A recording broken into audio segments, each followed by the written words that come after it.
Astaghfirullah. Bismillahirrahmanirrahim. Assalamualaikum warahmatullahi wabarakatuh.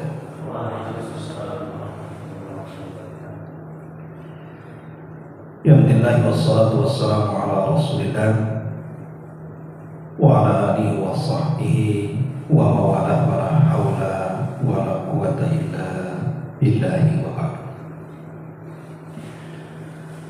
Alhamdulillah, segala puja dan puji hanya milik Allah Subhanahu wa ta'ala.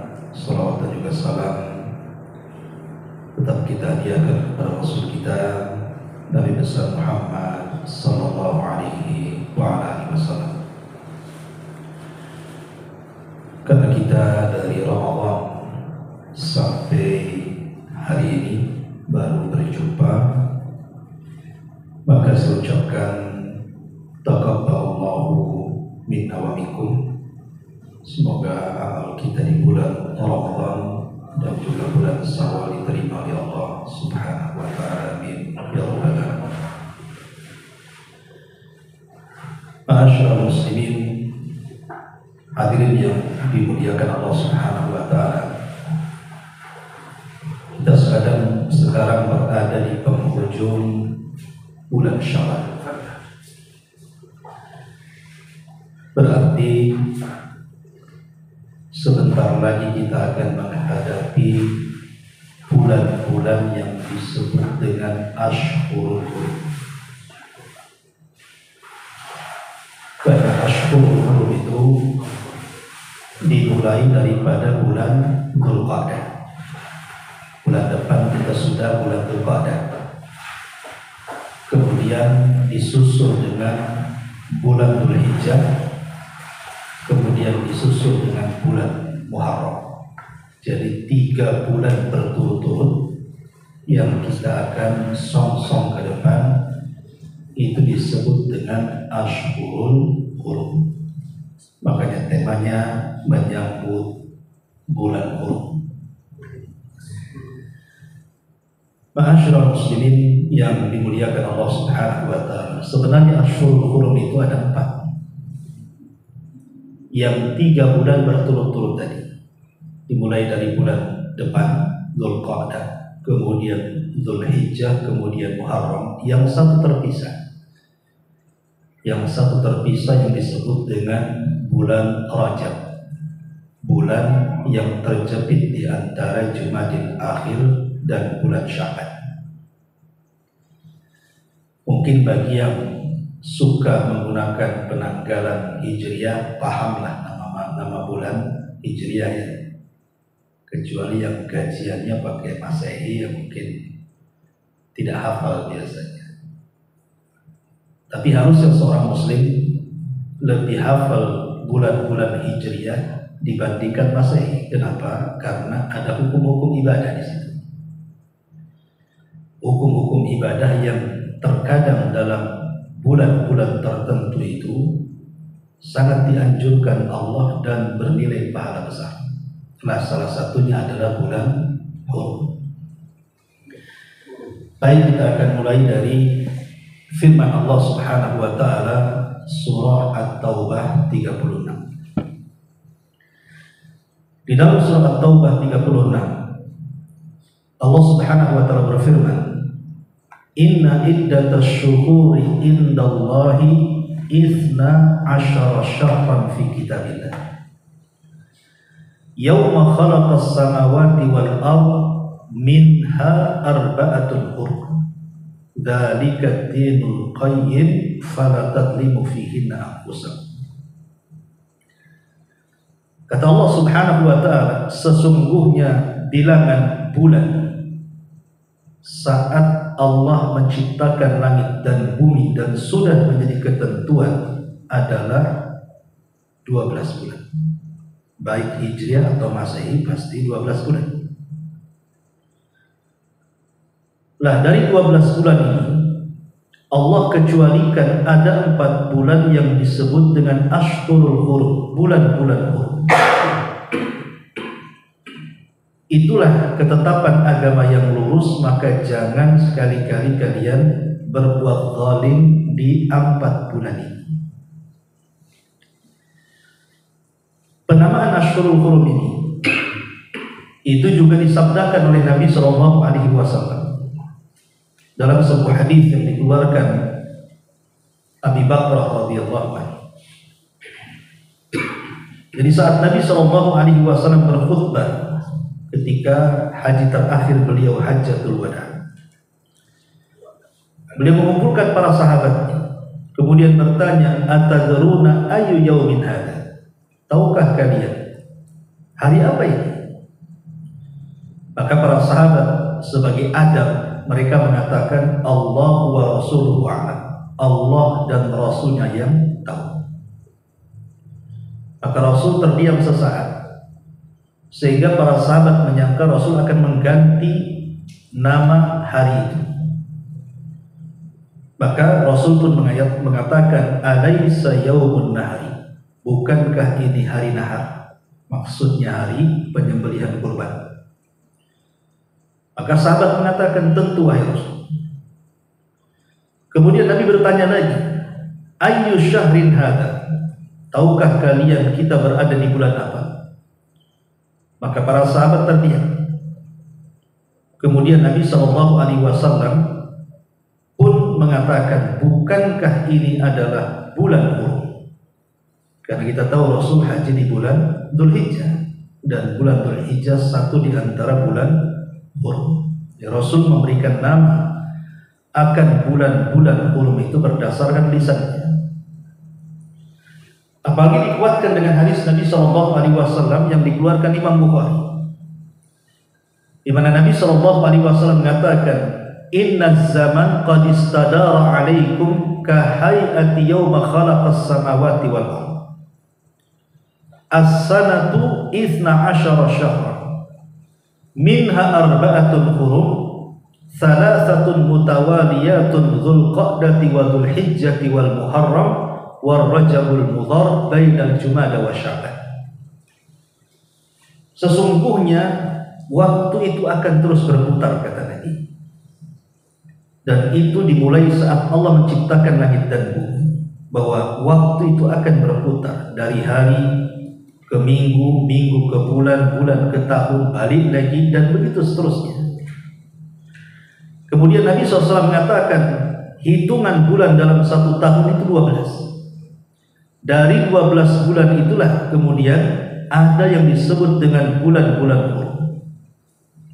Kemudian Rasul menyebutkan namanya, Dzulqa'dah, Dzulhijjah, kemudian Muharram. Inilah bulan yang berturut-turut letaknya. Kemudian Rasul mengatakan yang satu terpisah itulah Rajab, yang terdapat pada sebelum Jumadil Akhir dan setelahnya Sya'ban. Dari hadis-hadis yang dijelaskan para ulama di sini menunjukkan bahwa dalam satu tahun itu ada bulan-bulan istimewa bagi kita kaum muslimin. Dan Allah Subhanahu wa taala mengatakan, wa rabbuka yakhluqu ma yasha' wa yakhtar. Dan Rabbmu itu terkadang menciptakan makhluk-makhluknya, kemudian dari makhluk itu Allah pilih siapa yang paling utama. Contoh umpamanya ketika Allah Subhanahu wa taala menciptakan air, maka tidak ada yang istimewa dari air itu melebihi Zam-Zam. Ketika Allah Subhanahu wa taala menciptakan tanah di permukaan bumi, maka tidak ada yang lebih mulia dibandingkan tanah Mekah yang disebut dengan Ardul Haram, bumi haram. Ketika Allah Subhanahu wa taala menciptakan batu-batu yang ada di bumi, maka tidak ada yang lebih mulia dibandingkan Hajar Aswad. Ketika Allah Subhanahu wa taala menciptakan para malaikat, maka tidak ada yang lebih mulia dibandingkan Jibril, karena Jibril sayyidnya para malaikat, pemimpinnya para malaikat. Ketika Allah Subhanahu wa taala menciptakan hari-hari, tidak ada yang lebih istimewa melebihi hari Jumat. Ketika Allah Subhanahu wa taala menciptakan manusia, tidak ada yang lebih mulia kecuali para nabi. Bahkan di antara para nabi tidak ada yang lebih mulia melebihi Rasul kita Muhammad SAW. Lah ketika Allah Subhanahu wa taala menciptakan bulan, maka tidak ada yang lebih mulia dibandingkan bulan-bulan ini setelah bulan Ramadan adalah bulan-bulan Hurum. Jadi kemuliaan bulan Hurum itu setelah bulan Ramadan, dari 12 itulah bulan-bulan yang sangat istimewa bagi kaum muslim. Makanya mulai bulan depan kita masuk pada bulan istimewa. Kenapa sangat istimewa bulan ini? Inilah yang kita akan bahas supaya kita bisa menyongsong bulan-bulan Hurum ini dengan baik. Ma'asyiral muslimin yang dimuliakan Allah Subhanahu wa taala. Disebutkan di dalam Al-Qur'anul Karim, tepatnya dalam surah Al-Baqarah 194. Ketika Allah Subhanahu wa taala mengatakan asy-syahrul haram bisy-syahril haram wal hurumatu qisas. Faman i'tada 'alaikum fa'tadu 'alaihi bimithli ma i'tada 'alaihi wattaqullaha wa'lamu annallaha ma'al muttaqin. Bulan haram dibalas dengan bulan haram, dan pada sesuatu yang patut dihormati berlaku hukum qisas. Oleh sebab itu barang siapa yang menyerang kamu, maka boleh engkau menyerang mereka. Barang siapa yang menyerang kamu, maka boleh engkau menyerang mereka. Tetapi bertakwalah kepada Allah dan ketahuilah bahwa Allah akan bersama orang-orang yang bertakwa. Ayat ini turun ketika Nabi SAW hendak melakukan umrah pertama kali. Umrah Rasul berapa kali? 4 kali. Rasul itu umrah 4 kali. Lah umrah yang pertama itu disebut umrah qadha, terjadi pada tahun 8 Hijriah. Jadi Nabi SAW membawa 100 sahabat berangkat dari Madinah menuju Mekah untuk melaksanakan umrah. Tetapi ketika berada di perbatasan, Rasul sudah mengambil miqat, sudah menggunakan kain ihram. Tiba-tiba datang utusan dari orang-orang musyrik Arab, Abu Jahal CS, dan mengatakan jangan melangkahkan kaki ke Mekah. Kalau engkau wahai Muhammad dan para sahabat melangkahkan kaki ke Mekah, maka kami akan menyerang.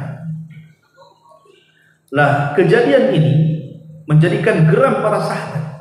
Kami ini datang untuk umrah, bukan untuk perang. Kenapa akan diserang?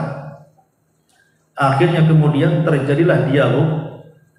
Rasul mengutus delegasi, mereka pun mengutus delegasinya, kemudian berdialog, tetapi tidak ada keputusan apapun. Tetap dilarang, tidak boleh masuk. Sampai akhirnya kemudian Rasul mengutus Utsman bin Affan.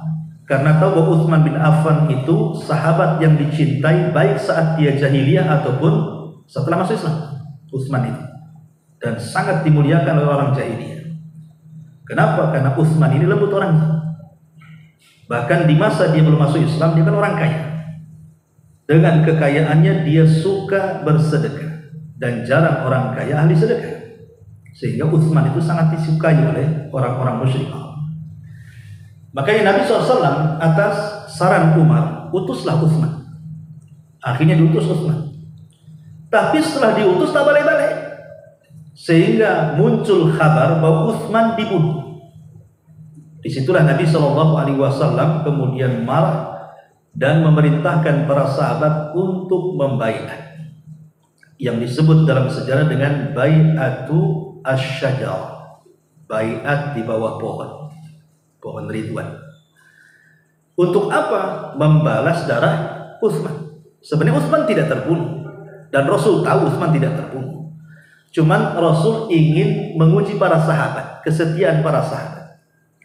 Akhirnya kemudian sahabat pun berbaiat kepada Rasul untuk siap menuntut darah Utsman.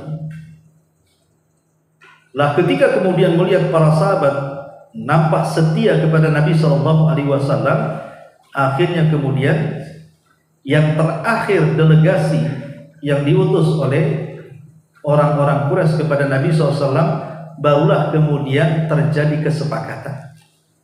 Lah kesepakatan itulah yang disebut dengan perjanjian Hudaybiyah.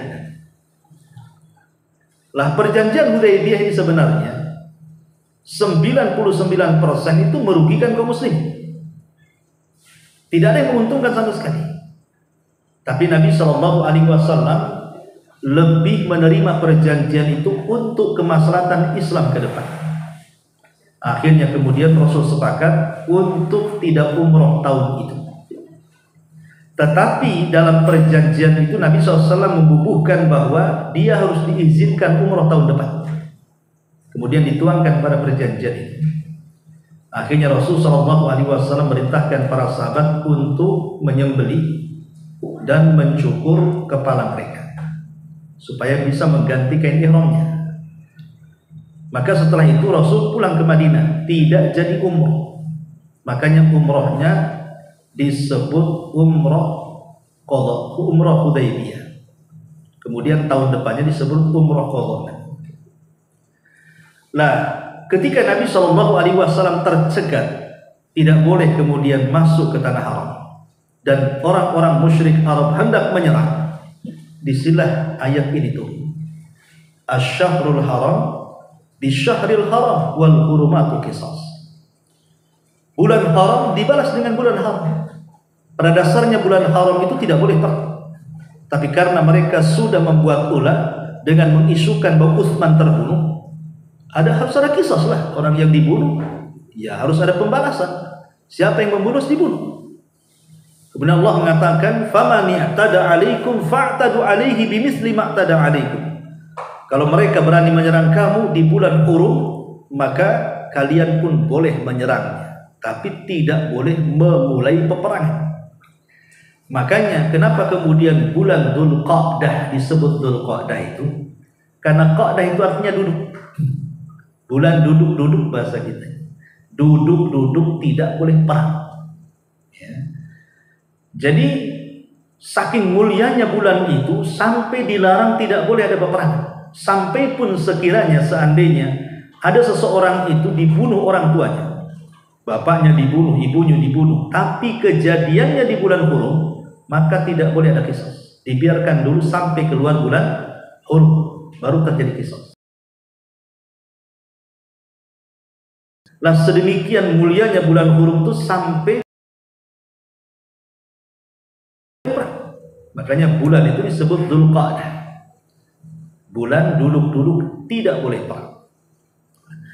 Ma'asyiral muslimin yang dimuliakan Allah Azza wa Jalla. Adapun kalau kita kembali kepada ayat surah At-Taubah yang tadi saya baca, ya, surah At-Taubah ayat 36. Di ujung ayat Allah Subhanahu wa taala mengatakan, "Fala tadlimu fihinna anfusakum." Jangan kalian berlaku zalim di 4 bulan Hurum ini. Kata Imam Qatadah rahimahullahu ta'ala ketika memberikan catatan kepada ayat ini, dan ini menunjukkan kemuliaan bulan Dzulqa'dah, Dzulhijjah dan Muharram, dan juga bulan Rajab atau disebut dengan Asyurul Hurum. Sampai Imam Qatadah rahimahullahu ta'ala mengatakan bahwa orang yang berlaku kezaliman, orang yang berlaku kezaliman, kata beliau, maka dosanya akan dilipat gandakan kalau dilakukan di bulan-bulan Hurum, walaupun berlaku dosa itu dilarang di bulan-bulan yang lain. Jadi seandainya seseorang itu melakukan perbuatan dosa di bulan Dzulqa'dah atau di bulan Dzulhijjah atau di bulan Muharram, melakukan dosa di 4 bulan ini, Allah akan lipat gandakan dosanya. Contoh namanya orang berzina. Bulan apapun berzina itu dosa besar, tidak boleh dilakukan. Tetapi kalau Anda berzina di 4 bulan yang disebut dengan bulan-bulan Hurum, maka dosa zinanya akan dilipat gandakan. Berdusta itu di bulan apa saja dilarang. Tapi kalau sampai berdusta di bulan-bulan Hurum, maka dosa dusta itu akan dilipat gandakan. berjudi, minum khamar di bulan apapun dilarang. Tapi kalau Anda berjudi, minum khamar di bulan-bulan hurum, maka dosanya akan dilipat gandakan. Ini sebagai memuliakan bulan hurum, kata Imam Al-Qatadah rahimahullahu ta'ala. Bahkan Imam Al-Qurtubi menyebutkan sebagaimana orang yang berlaku dosa dilipat gandakan apabila dilakukan di bulan-bulan hurum, maka siapapun yang beramal saleh, siapapun yang beramal saleh, maka sama juga akan dilipat gandakan pahalanya. Artinya ini kesempatan. Jadi kalau nanti kita sampai di bulan Dzulqa'dah dalam beberapa hari ke depan, contoh umpamanya sedekah. Sedekah di bulan apapun itu berpahala. Tetapi kalau seandainya kita lakukan sedekah di bulan Dzulqa'dah, Dzulhijjah ataupun Muharram, maka pahala sedekahnya akan dilipat gandakan. Seseorang sholat sunnah selain daripada sholat wajib, sholat sunnah di bulan manapun berpahala. Tetapi kalau kita kemudian sholat sunnah di bulan-bulan hurum, maka pahala sholat sunnah itu dilipat gandakan. Mau duhanya, mau witirnya, mau tahajudnya, mau tahiyatul masjidnya, mau sholat sunnah wudunya, sebutkan sholat sunnah apapun. Dan begitu seterusnya. Umroh umpamanya di bulan Dzulqa'dah, tapi biasanya kerajaan Saudi sudah nutup, tidak boleh, karena sudah masuk haji gitu. Seandainya kita bisa umroh di bulan Dzulqa'dah, maka bulan Dzulqa'dah kalau kita umroh, maka pahala umrohnya dilipat gandakan. Maka kiaskan kepada semua amalan. Coba bayangkan kemuliaan bulan-bulan hurum ini. Jadi kalau dosa kita lakukan dilipat gandakan dosanya, kalau amal saleh dilakukan maka akan ditingkatkan pahalanya. Itulah kemuliaan bulan-bulan hurum. Dan ini menunjukkan bahwa kemuliaan Islam kepada kita, bahwa Allah Subhanahu wa taala menciptakan bulan-bulan ini untuk meraih pahala sebanyak-banyaknya. Karena begini ikhwan, sering saya katakan, Allah Subhanahu wa taala ketika menciptakan manusia di awal penciptaannya, mulai Adam, Nuh, Ibrahim dan begitu seterusnya, Allah anugerahkan kepada mereka usia panjang. Adam saja usianya hampir 1000 tahun, karena yang 60 tahunnya diberikan kepada Nabi Daud. Jadi Adam itu ditakdirkan usianya 1000 tahun. Tapi satu hari Adam itu bermimpi. Dalam mimpinya diperlihatkan umatnya. Rupanya dari salah satu umatnya itu dia melihat ada seseorang yang bercahaya dahinya. Kemudian Adam berkata kepada malaikat Jibril, itu siapa? Maka Jibril mengatakan, itu dari umatmu, namanya Daud. Kemudian Adam mengatakan kepada Jibril, itu berapa usia orang itu? Maka Jibril mengatakan bahwa usianya hanya sampai 60 tahun saja. Kemudian Adam, kenapa tidak digenapkan saja menjadi 100 gitu ya? Akhirnya kemudian Jibril mengatakan, memang sudah takdirnya 60 tahun dia harus meninggal. Kata Adam, kalau begitu genapkan usia orang itu 100 tahun, ambil 40 tahun dari usia. Jadi Adam itu harusnya 1000 tahun, karena dikasihkan 40 tahun dari usia Daud 60 tahun, sehingga usia Adam itu menjadi 960 tahun. Karena yang 40 tahun diberikan kepada Daud. Setelah kemudian Adam pun menua dan sudah waktunya ajal datang. Jadi malaikat maut datang kepada Adam dan mengatakan, ya Adam, Allah perintahkan aku mencabut nyawa.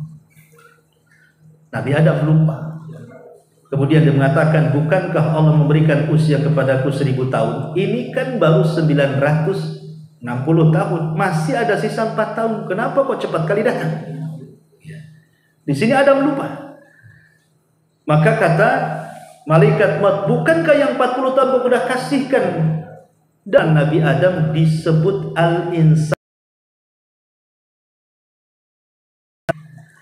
Maka siapapun kemudian yang lupa, ya wajar kalau kita turunan Adam. Antum antar istri ke pasar, kemudian ditaruh di pasar antum pulang. Ya. Istri nyari-nyari, kan, nelpon antum pulang lobet kan. Baru ingat duhur nih. Istri dah nyerocos.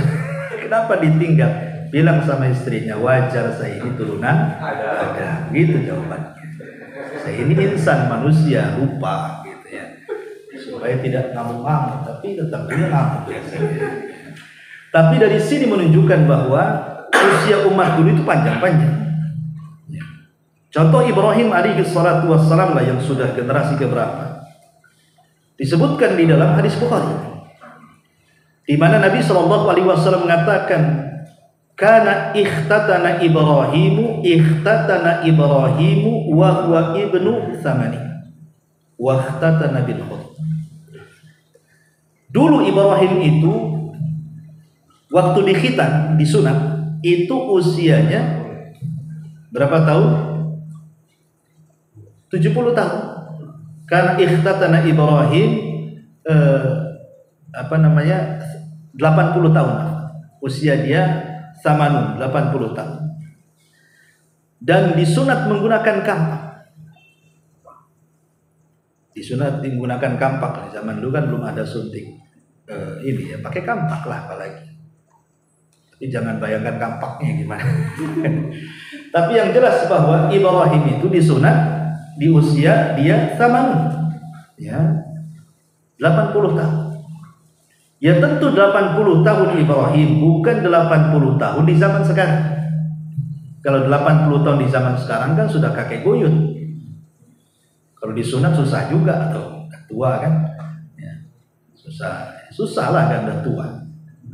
Ya mungkin kalau dia mu'alaf ya. Tetapi kan dari sini menunjukkan bahwa usia umat dulu itu kan panjang-panjang, tidak ada yang pendek.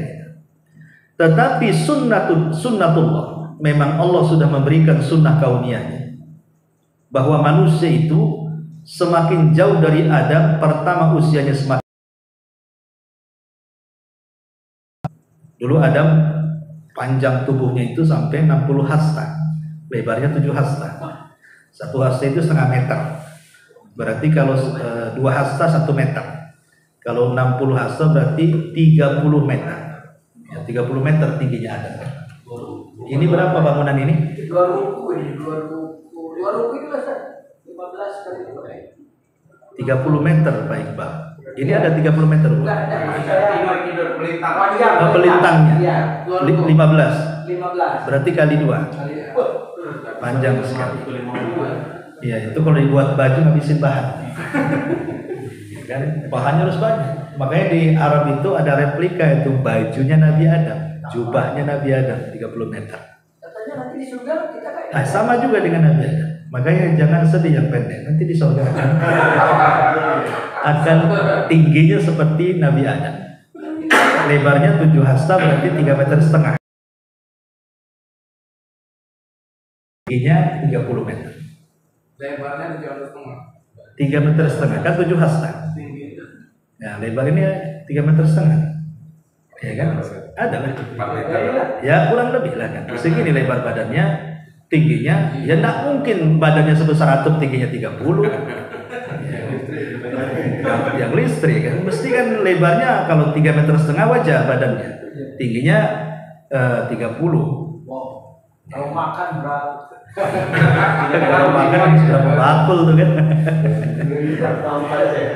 Iya, mungkin 30 kilo 1 hari. Nabi Adam. Sampai di Saudi itu kan ada sepeda Nabi Adam kan. Kan besar tuh di Jeddah tuh ya. Rupanya dari Jogja. Hadiah ya, dari Jogja untuk Saudi dibuat sepeda besar. Intinya bahwa tinggi manusia itu semakin jauh dari Adam semakin pendek, dan usianya pun semakin pendek.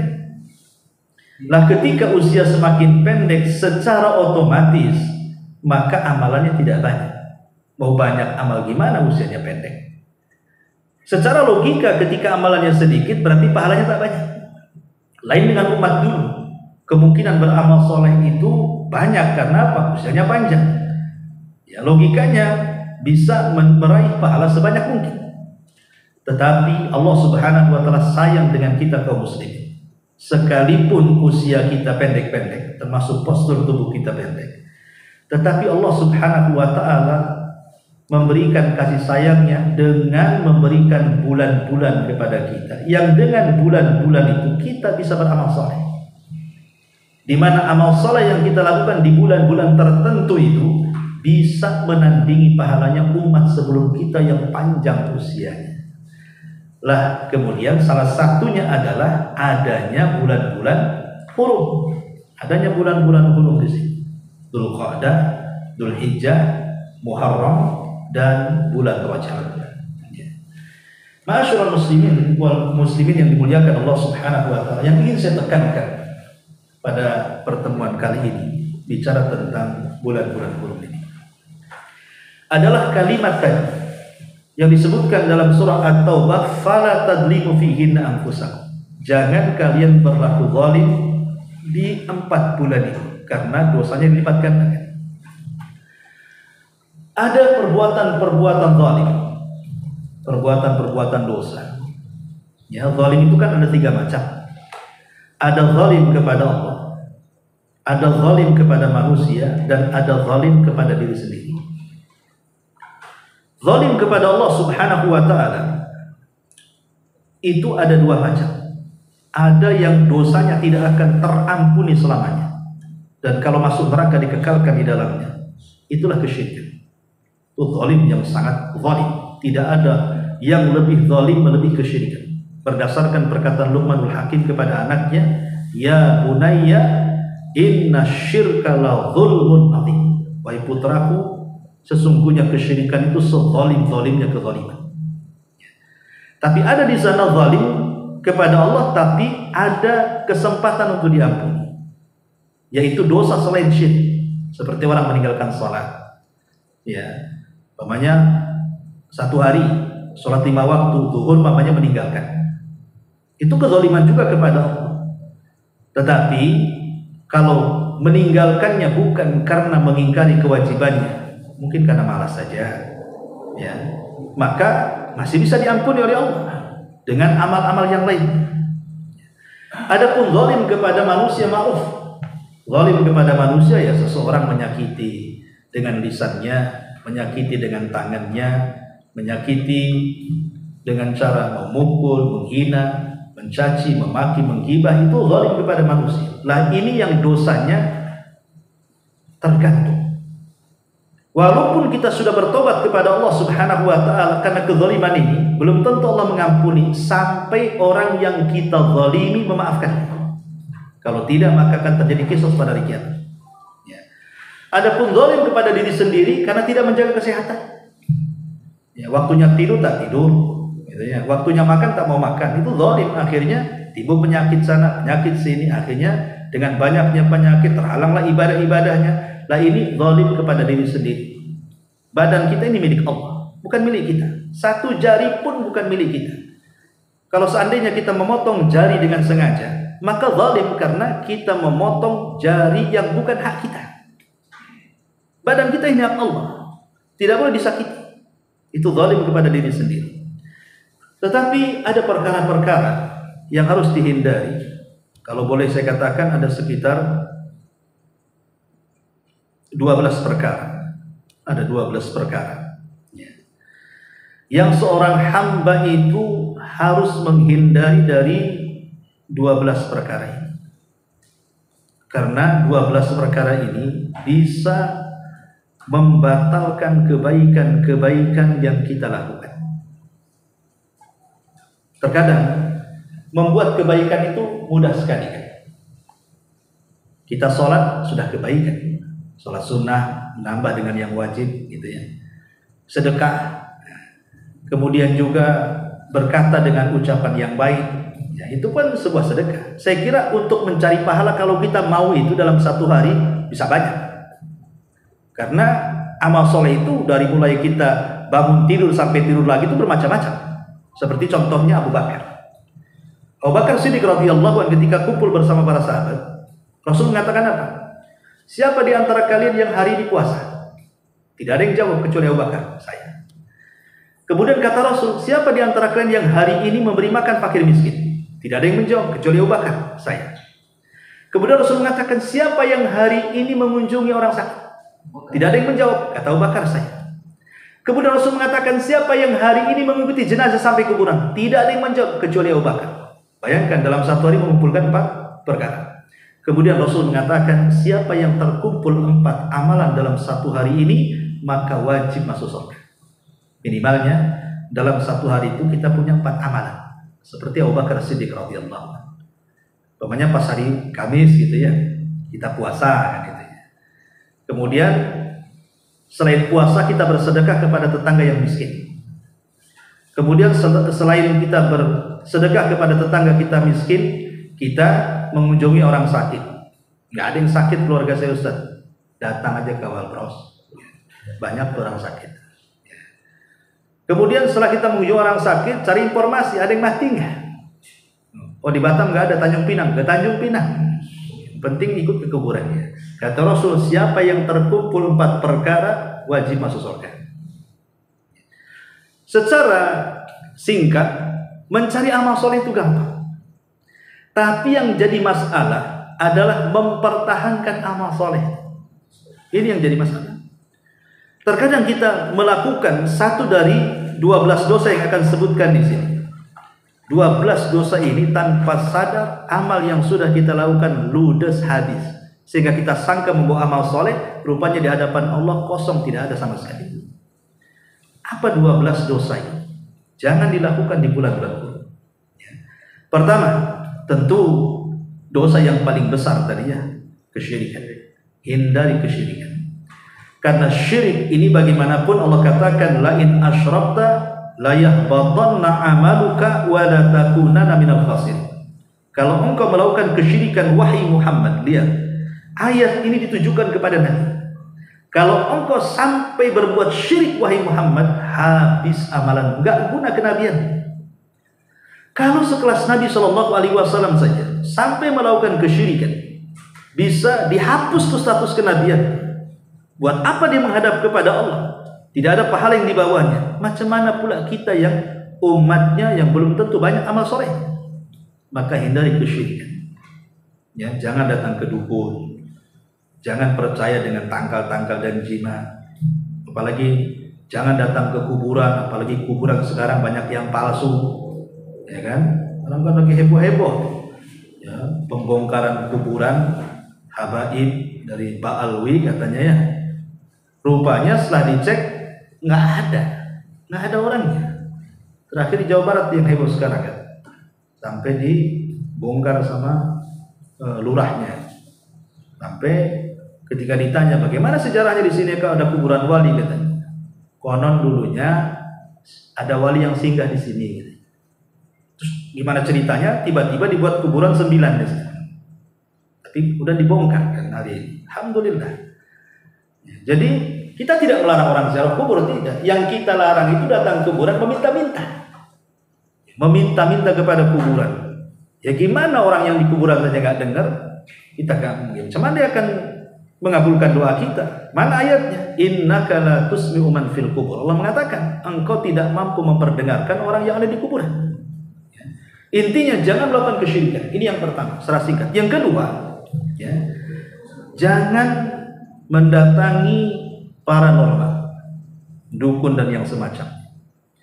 Karena Nabi SAW mengatakan, man ata arrafan fasa'ala an syai'in lam tuqbal salatuhu arba'ina yawman. Siapa yang datang ke dukun, bertanya saja, belum membenarkan, hanya tanya, dia nggak membenarkan jawaban Pak Dukun, dia nggak yakin, tapi kadang sudah tanya. Macam mana kalau membenarkan, keluar dari Islam?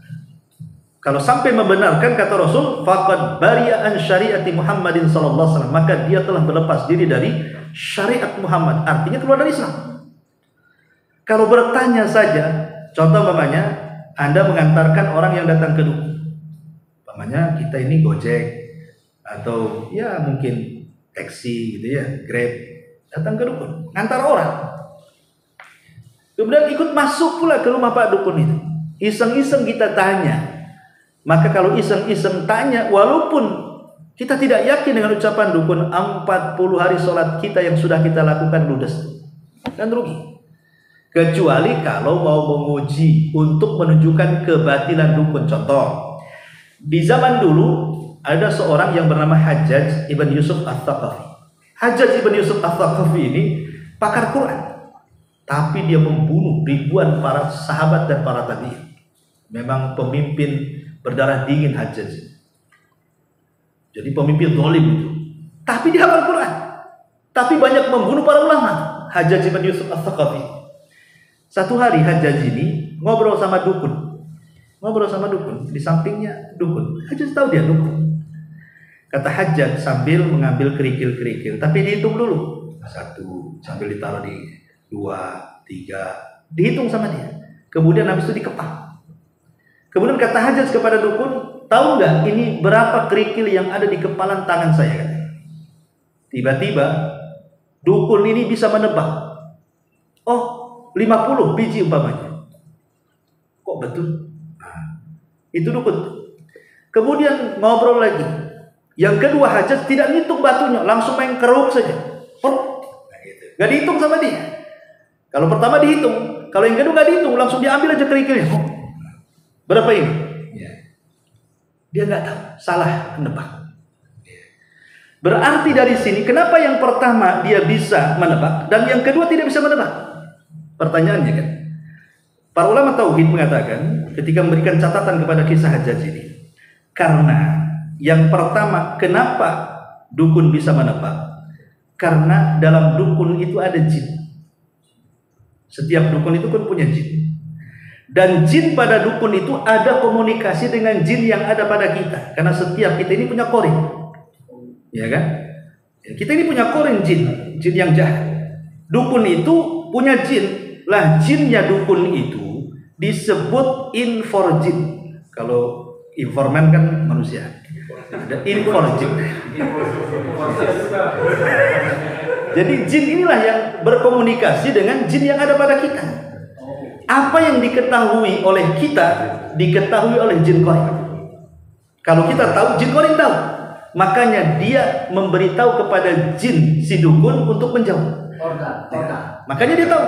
Nah, tapi kalau seandainya ordalnya kan, tapi kalau seandainya saya tidak tahu, maka jin korin pun tidak tahu.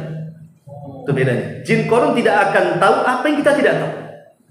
Ketika kita nggak tahu, kita nggak tahu, jin pun tidak tahu berapa jumlahnya. Makanya ordalnya nggak bisa ngasih tahu. Makanya nggak tahu. Nah, begitu kata para ulama.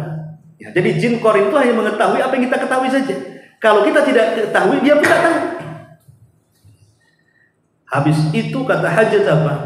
Wallahi inni la'alamu annaka kahin. Diambil pedangnya, ditebas lehernya. Demi Allah, aku tahu kau ni dukun. Diambil pedang, ditebas lehernya, mati dia. Namanya Raja Zalim. Tapi sama dukun kerasnya. Ya. Jadi sekali lagi bahwa yang kedua, mendatangi dukun itu bisa membatalkan amalan sholat.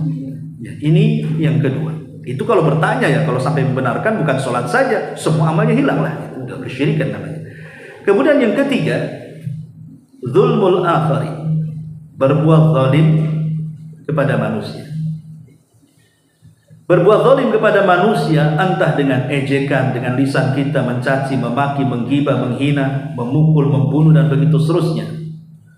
Maka nanti pada hari kiamat orang-orang yang seperti ini akan datang menghadap kepada Allah Subhanahu wa taala dalam kondisi bangkrut.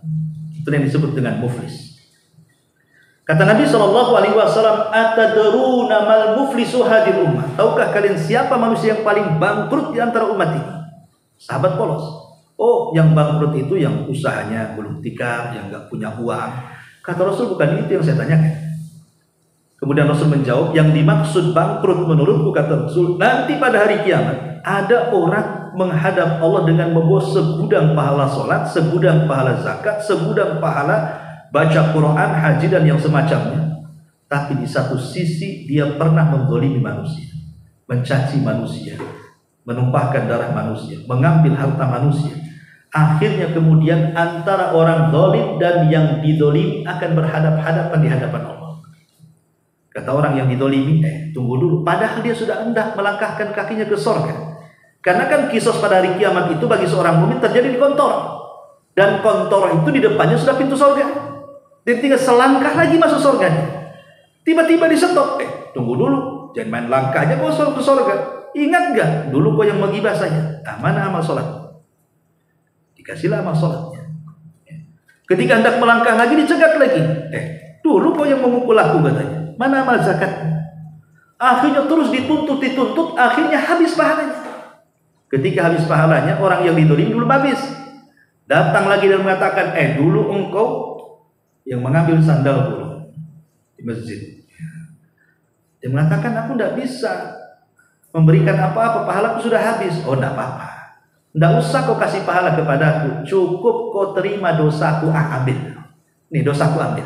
Nih dosaku ambil.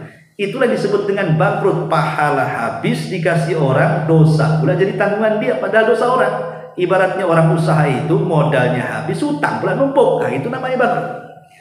Lah inilah zalim kepada manusia, cegat. Apalagi di bulan-bulan hurum Allah katakan fala tadlimu fihinna anfusakum. Jangan berlaku zalim di bulan-bulan hurum. Seorang suami zalim kepada istri atau sebaliknya.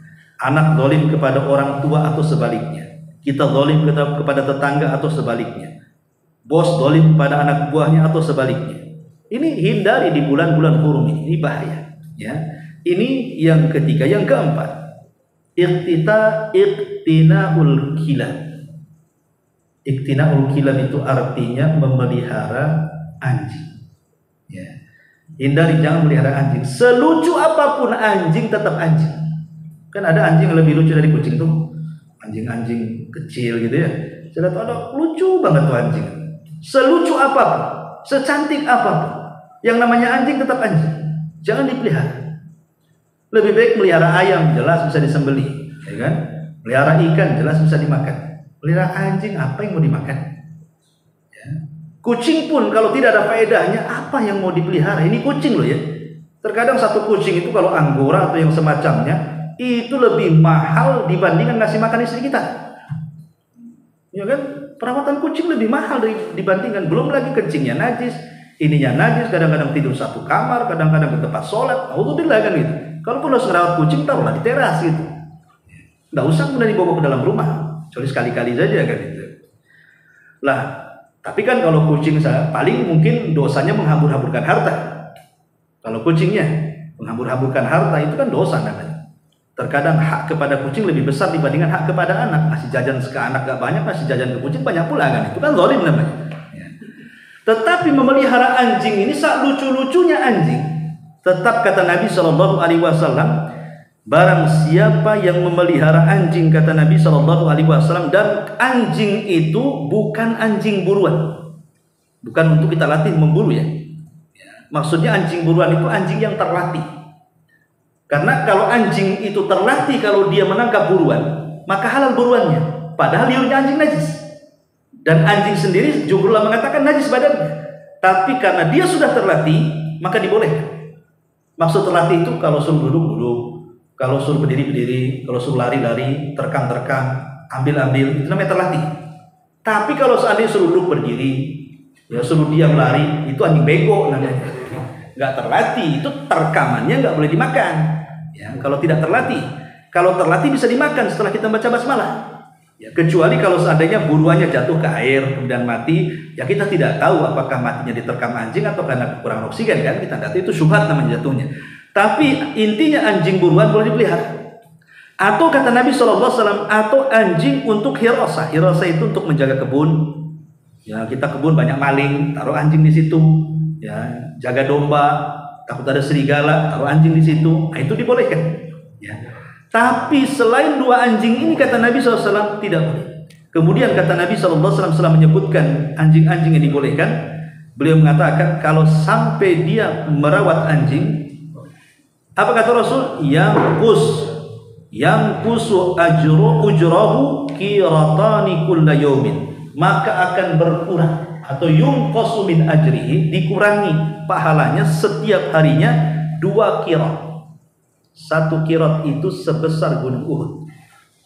Berarti 2 qirat 2 gunung Uhud. Padahal 1 hari saja kita belum tentu dapat amalan sebesar gunung Uhud kan itu. Tapi dikurangi pahala 2 gunung Uhud itu sudah jelas setiap harinya. orang yang memelihara anjing. Maka sebaiknya seorang mukmin tidak boleh memelihara anjing walaupun lucu. Karena bisa mengurangi pahala kita. Ini yang kelima, yang keempat. Yang kelima, syurbul khamri, mabok-mabokan. Maka sama orang-orang yang mabok-mabokan, kata Nabi SAW, man syaribal khamra wa sakira lam tuqbal lahu salatu arba'ina sabahan. Siapa yang minum khamr sampai dia mabok, tidak diterima salatnya 40 pagi. Kalau datang ke dukun sama, 40 hari ini juga sama, 40 pagi 40 hari artinya. Maka jangan sampai minum khamr. Kemudian yang keenam, raf'us sauti indan nabi, mengangkat suara di hadapan Nabi. Tapi masanya Nabi sudah meninggal.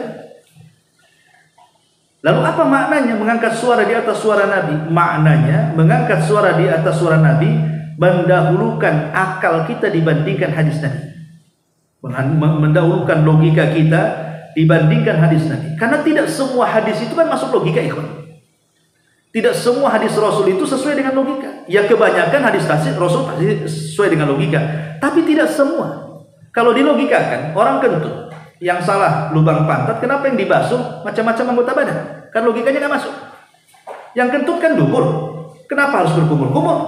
Kenapa harus mencuci wajah? Kenapa harus mencuci tangan? Kenapa harus mencuci kepala? Kemudian mencuci kaki saat berwudu, kan itu? Kan yang salah lubang pantat dia. Kenapa tidak dibasuh lubang pantatnya umpamanya? Karena agama itu tidak harus mengikuti logika. Orang keluar mani itu tidak najis. Mani loh tidak najis. Tapi kencing itu najis. Harusnya mengeluarkan najis itu kan lebih parah dibandingkan mengeluarkan yang tidak najis. Tapi kenapa orang yang keluar mani harus mandi? Orang yang kencing tidak perlu mandi, cukup dicuci saja kemaluannya. Karena Islam ini tidak mesti logika. Atau mengusap sepatu. Ada syariat mengusap sepatu yang disebut dengan masul khufin. Yang kotor kan bawahnya. Kenapa yang diusap atasnya? Kalau mengusap sepatu kan begini caranya. Gini, atasnya. Bukan bawahnya. Tapi kenapa kemudian yang kotor nggak diusap? Padahal yang kotor itu bawahnya. Yaitulah agama. Agama itu tidak mesti harus sesuai logika. Agama itu kuncinya hanya sami'na wa ata'na. Sudah dengar saja apa kata Nabi, laksanakan, selesai. Tidak usah banyak tanya. Karena tidak semua perkara itu diketahui hikmahnya. Ya ada yang diketahui, ada yang tidak. Diketahui alhamdulillah, tidak diketahui ya tidak masalah. Seperti mamanya kencing bayi yang belum dimakan nasi, masih nyusui, masih menyusu ke ibunya. Kalau kencing laki-laki dengan kencing perempuan walaupun sama-sama najis, tapi cara penyuciannya kan berbeda. Kalau bayi perempuan, ya itu harus dicuci. Kalau dia kencing, namanya terkena, dia ngompol di di kasur, maka spraynya harus dicuci. Itu kalau bayi perempuan yang kencing. Tapi kalau bayi laki-laki tidak perlu, cukup ambil air diperciki gini saja. Itu sudah suci. Diperciki gitu saya sudah cuci. Sudah suci. Lah apa bedanya? Padahal sama-sama bayi, sama-sama kencing kan? Ya. Kalau logika kan juga sama-sama. Tapi ada juga yang kemudian mencari-cari hikmahnya. Bagi kita diketahui hikmah atau tidak, kata Rasul, oh kalau bayi laki-laki diperciki saja, kalau bayi perempuan dicuci, ya sudah selesai. Kan tidak semua harus ikut logika kan? Atau contohnya cara membersihkan sepatu yang kena najis. Namanya kita ini sudah niat mengusap sepatu. Tiba-tiba sepatu kita menginjak kotoran manusia. Otomatis kan bau. Sementara kita sudah niat ingin mengusap sepatu. Apa kata Rasul? Cukup digesek ke bumi satu kali sendalnya. Itu sudah suci. Padahal secara logika digesek satu kali, masa menghilangkan kotoran yang diinjak? Minimalnya walaupun hilang kan baunya nggak hilang kan? Tapi begitulah agama. Kata Rasul cukup digesek satu kali. Engkau jangan was-was. Itu sudah pembersihannya. Atau memang seorang wanita pakaiannya melebar sampai ke tanah. Ya. Sekali umpamanya ada anak kencing, kemudian kainnya menyentuh kencing, otomatis basah. Kata Rasul, maka setelah dia terkena kencing itu pakaiannya, kemudian dia melangkah, kemudian terkena debu atau tanah, maka tanah itu sebagai pensuciannya. Nah, ini kan logikanya nggak masuk sebenarnya kan? Tapi begitulah agama. Ya, jangan sampai mendahulukan akal kita di hadapan hadis Nabi. Karena ini akan membatalkan, menggugurkan amal kita. Karena ada di zaman Rasul, Rasul itu punya juru bicara. Juru bicara Nabi SAW itu namanya Hasan ibn Thabit al-Musammas. Jadi Thabit ini juru bicara Nabi SAW ketika turun ayat jangan kau angkat suaramu di atas suara Nabi. Akhirnya dia pun menangis sejadi-jadinya, sembunyi di rumahnya, nggak pernah keluar kecuali sholat wajib. Kenapa kemudian dia melakukan seperti itu? Ini juru bicaranya Rasul. Rasul mengutus orang, tanya kepada Thabit, kenapa dia tidak ada di pengajian? Maka orang utusan Rasul menanya kepada Thabit, kenapa kau tidak ikut kajian Nabi? Kenapa kau sembunyi di rumahmu? Sambil menangis dia mengatakan, hancur lebur amalanku katanya. Kenapa? Karena di antara para sahabat akulah yang paling lantang ngomongnya katanya. Terkadang suaraku lebih tinggi dibandingkan suara Nabi. Kemudian sampailah kemudian kepada Nabi. Nabi SAW bilang sama Thabit bahwa dia tidak termasuk dalam ayat itu. Karena memang dia disuruh oleh Rasul menjadi juru bicara kan. Ya wajar kan itu. Nah, tapi intinya bahwa yang keenam adalah mengangkat suara di atas suara Nabi-nya. Kemudian yang ketujuh adalah intihak hurumatillah. Ini yang banyak. Seseorang berbuat dosa di mana orang tidak ada yang tahu kecuali kita dengan Allah saja. Dan ini banyak hari ini. Dengan handphone kita, ya kan?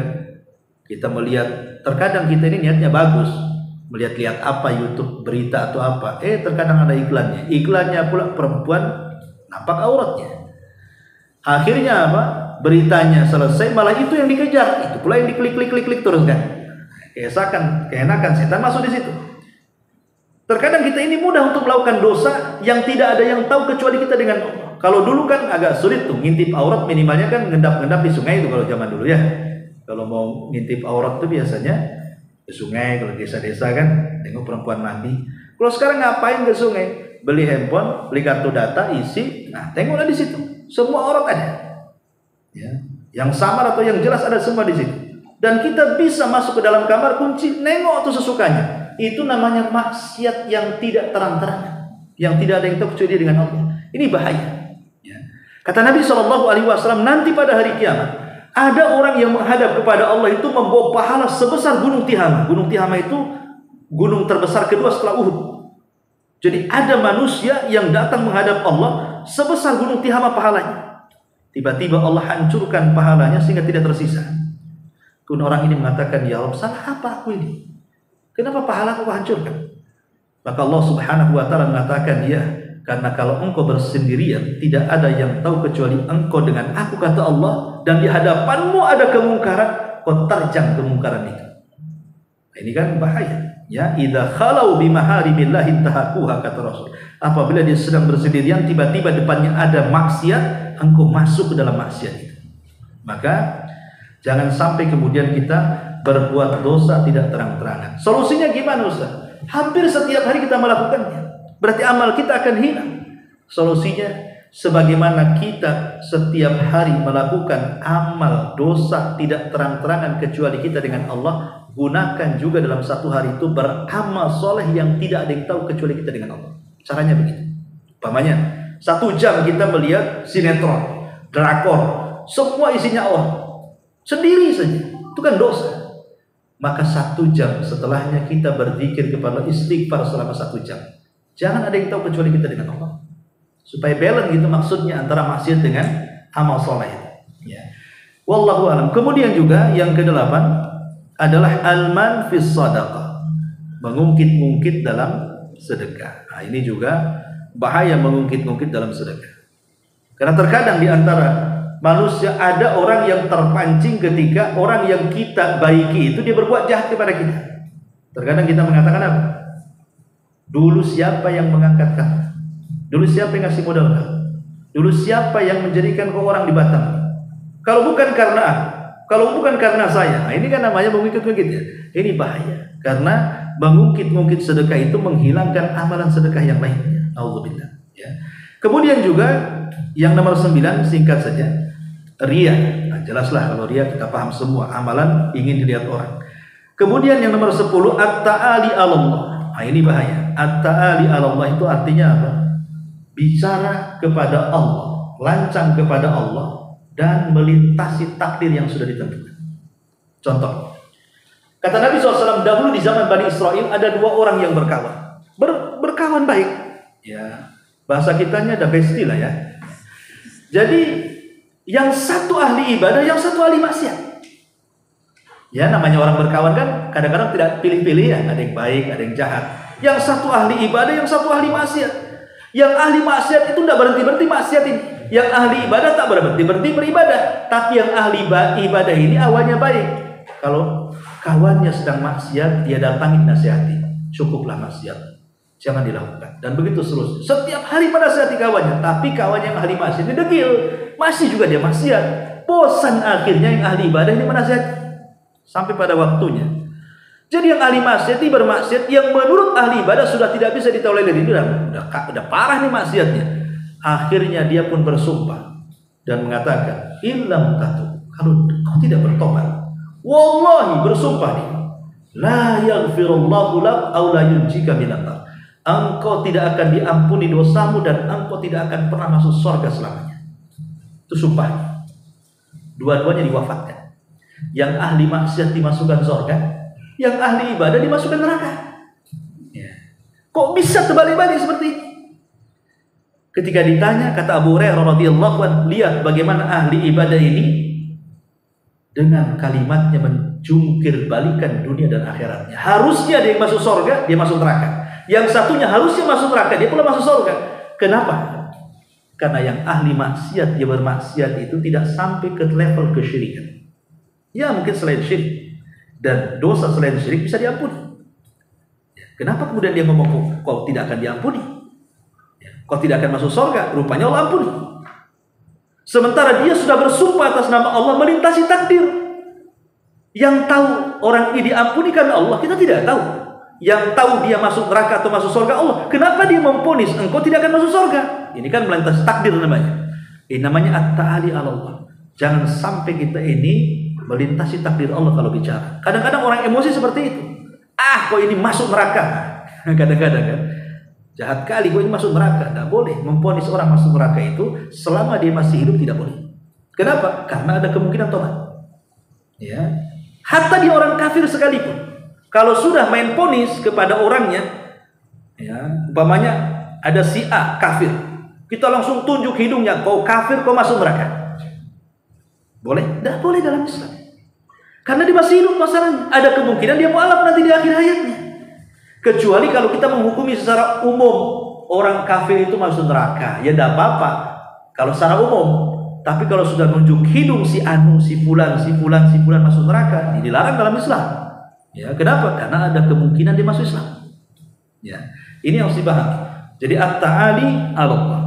Kemudian juga yang nomor 11, ghibah, ma'ruf ghibah ini. Ya, ghibah ini membicarakan orang yang kalau dia dengar dia tidak suka. Dan yang terakhir tentu hasad. Ya. Hasad ini kalau dia orang jahat pasti ditampakkan. Kalau dia orang baik pasti disembunyikan. Makanya hasad itu semua orang punya. Mau ustadz, mau santri, mau siapapun, hasad itu ada dalam hati kita. Tidak ada manusia yang tidak punya hasad. Tapi orang jahat dikeluarkan hasadnya, orang baik disembunyikan hasadnya. Kalau disembunyikan hasad tidak ada masalah. Tapi kalau sudah dikeluarkan hasadnya, nah itu yang masalah. Ya, karena orang hasad ini terkadang kata Nabi SAW, halakal hasid qabla al-mahsud. Orang yang hasad ini lebih hancur duluan dibandingkan orang yang dihasadi. Saya contohkan satu kisah untuk menutup kajian ini. Dahulu di zaman Khalifah Mu'tasim, Khalifah Bani Umayyah. Ya. Jadi sang Khalifah ini dia suka dengan seorang Arab Badu. Arab Badu itu orang desa yang nggak pernah sekolah itu disebut Baduy. Ya, waktu saya sekolah di Timur Tengah itu orang Baduy itu ngomong kencang. Gak beraturan ngomongnya asal-asalan. Namanya orang gak berpendidikan. Ya sama ngomong lah kan itu ya. Orang kasar ngomongannya. Nah, jadi kalau ada orang kasar ngomong itu Baduy itu sekolah. Ya. Jadi orang Baduy ini yang satu ini enggak, dia pandai syair, berpendidikan rupanya. Jadi kalau ngomong bahasa Arabnya fasih, pandai syair. Kemudian pandai berguyon sehingga khalifah itu suka tertawa. Senanglah khalifah ini sama si Badui. Selain dia pandai melantunkan syair, pandai pula dia bercanda. Jadi selalu diundang sama khalifah. Kalau sudah diundang ke istana, duduk di samping dia, kemudian dikasih makan, kemudian bercanda sama khalifah. Lah ada satu menteri hasad. Kata menteri ini, kok bisa si Badui itu dekat dengan khalifah? Aku loh 12-an tahun di sini, gak bisa duduk di sampingnya katanya. Kurang ajar Arif Badui ini katanya.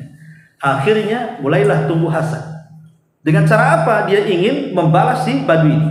Awas saja nanti, saya akan buat engkau jauh dari khalifah. Jadi satu hari ketika sang khalifah mau temu janji dengan si Arif Badui ini, maka sang menteri mencegat di jalan. Jangan kau masuk istana, masuk dulu ke rumahku katanya. Kata si Badui, ada apa? Ada makan enak di rumahku katanya. Akhirnya masuklah dia ke rumah sang menteri, dikasih makan enak. Tetapi ada makanan-makanan di situ yang rasanya lezat tapi baunya tak sedap. Mungkin bahasa kita makan jengkol, makan pete kan enak tuh, tapi kan baunya tak sedap tuh. Ya.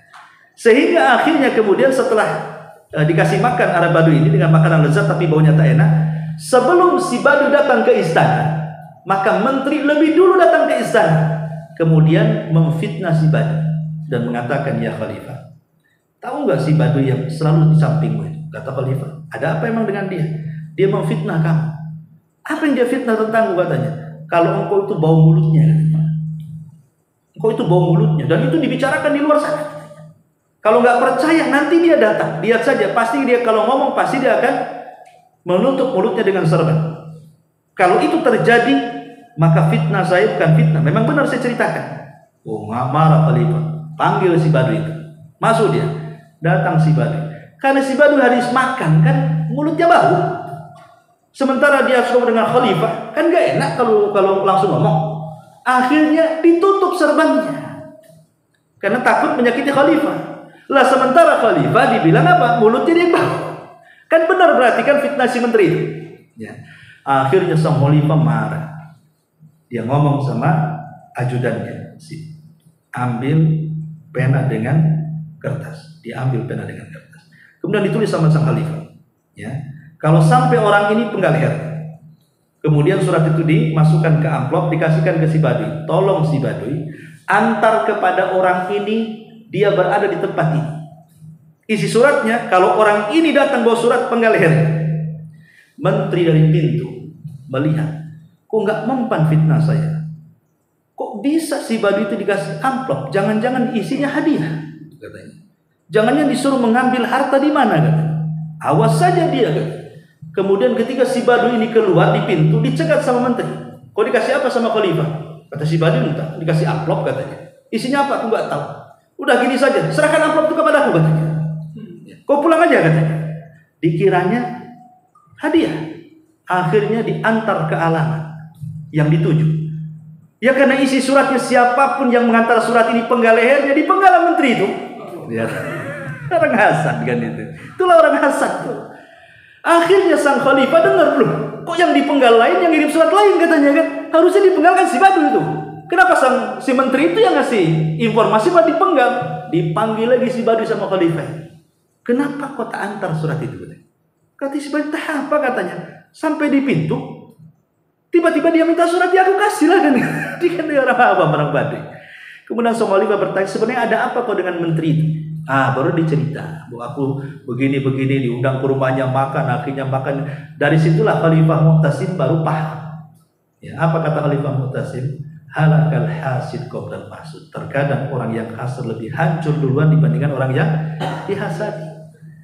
Ya, tetangga bangun rumah mulai tinggi itu darahnya. Tingkat lagi, rumahnya tinggi lagi. Ya. Dengar beli mobil, dia pula masuk ambulan. Sampai rumah sakit, tetangganya beli mobil yang lebih bagus, mati dia kan begitu. Itulah orang hasad. Jadi orang hasad ini terkadang seperti itu.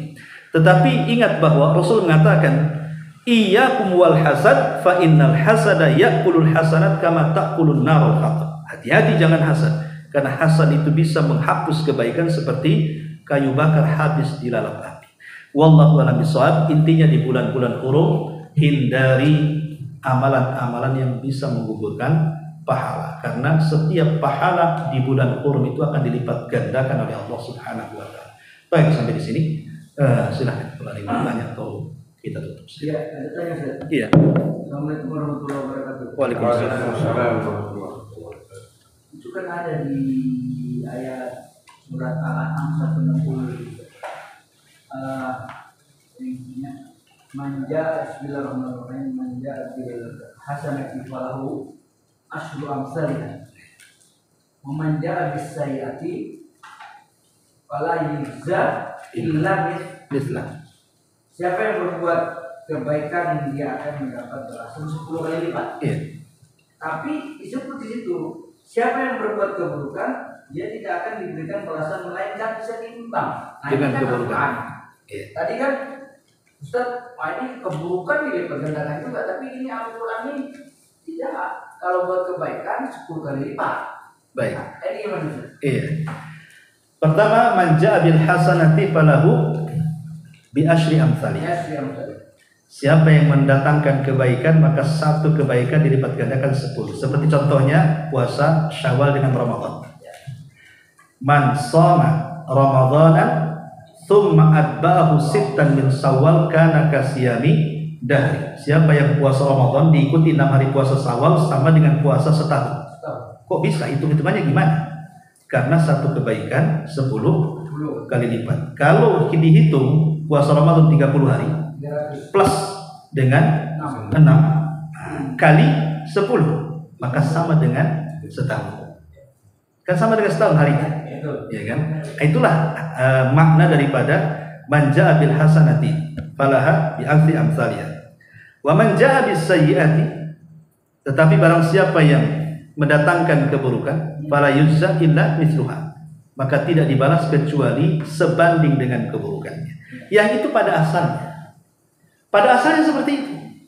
Dan itulah bagian daripada rahmat Allah lebih luas dibandingkan murkanya. Kalau Allah sudah murka, dia akan membalas satu keburukan dengan satu maksiat dengan satu keburukan saja.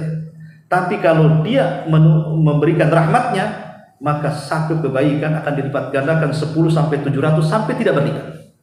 Bahwa rahmat Allah lebih luas dibandingkan murkanya. Ya.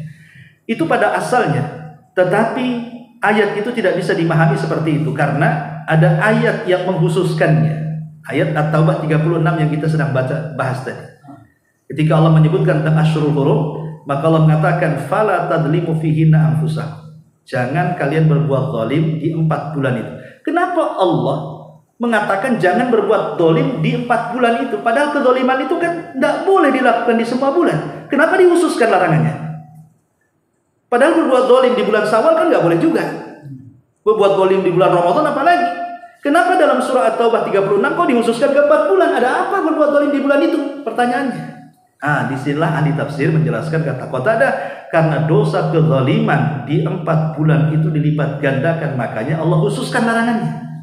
Itu cara pemahaman. Tetapi pada dasarnya setiap kezaliman adalah satu kebaikan. Tapi itu nanti akan dibuat logika seperti ini, baik. Oke, sekarang begini.